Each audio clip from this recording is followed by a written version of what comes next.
The 17th Amendment to the United States Constitution was ratified on April 8th, 1913. It is a significant amendment that changes the method of selecting senators or electing senators to the United States Congress.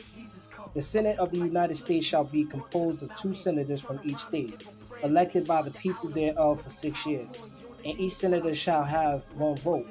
The electors in each state shall have the qualifications requisite for electors of the most numerous branch of the state legislatures.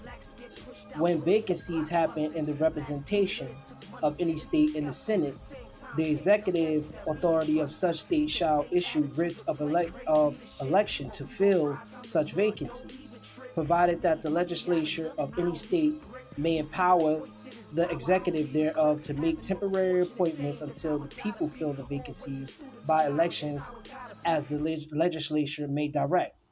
This amendment shall not be so construed as to affect the election or term of any senator chosen before it becomes valid as part of the Constitution. Context and interpretation.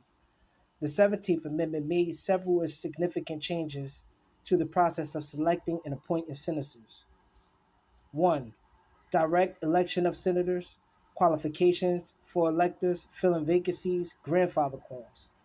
Direct election of senators. The most important change brought about by the 17th Amendment is that it requires senators to be elected directly by the people of each state, rather than being selected by state legislatures.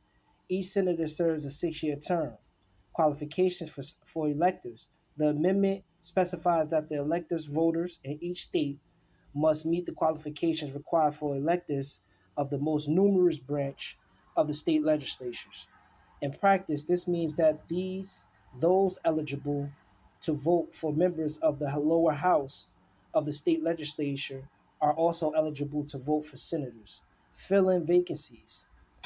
When a vacancy occurs in the representation of a state in the Senate, the executive authority of that state, typically the governor, is required to issue writs of election to fill the vacancy. However, the state legislature has the option to empower the executive to make temporary appointments until a special election can be held to fill the vacancy. Grandfather clause.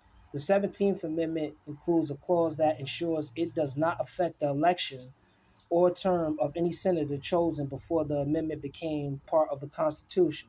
Historical context. The adoption of the 17th Amendment was driven by concerns about corruption deadlocks and political maneuvering that sometimes occurred when state legislatures appointed senators.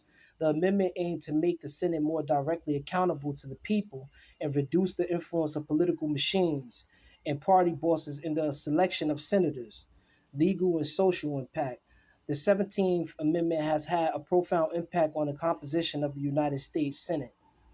By allowing for the direct election of senators by the people of each state, it has made the Senate more representative of the popular will and has increased the democratic nature of the legislative process.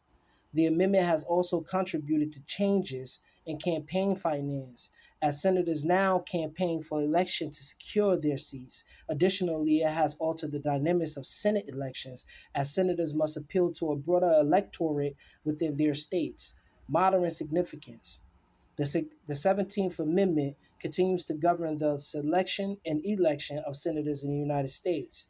It has become an integral part of the democratic process, ensuring that senators are chosen directly by the people of their respective states.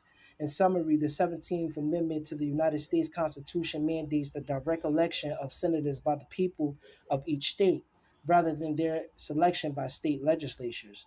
It was enacted to increase the democratic nature of Senate representation and reduce political machinations in the appointment of senators.